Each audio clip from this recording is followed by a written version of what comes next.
Wild Talents by Charles Hoyfort, Chapter 9d. In November 1901, a woman told a policeman of Kiel, Germany, that, while walking in the street in Kiel, she learned that she had been unaccountably wounded. She had felt no pain. She could not explain. The police probably explained.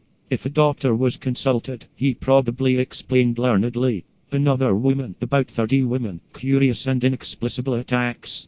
Then men were similarly injured. About 80 persons, openly, in the streets, were stabbed by an uncatchable, an invisible, or it may be the most fitting description to say that, upon the bodies of people of Kiel, wounds appeared. See the London Daily Mail, December 7, 1901. The extraordinary thing about the mystery is that some marvelously sharp instrument must have been used, because the victims do not seem to know that they are wounded until several minutes after the attack.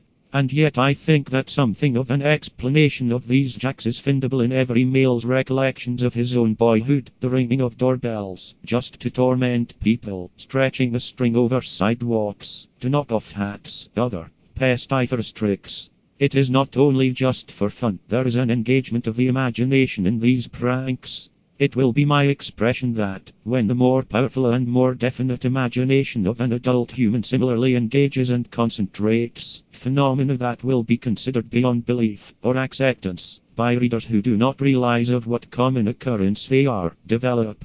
We have had stories of series of accidents, and perhaps my suspicion that they were not mere coincidences has been regarded at least tolerantly. I have data upon 3 automobile accidents that occurred at times not far apart, and, as to this series, I note a seeming association with minor attacks upon other automobiles, and upon people, that suggests the doings of one criminal. If so, he will have to be called a cult, whether we take readily to, or are much repelled by, that term.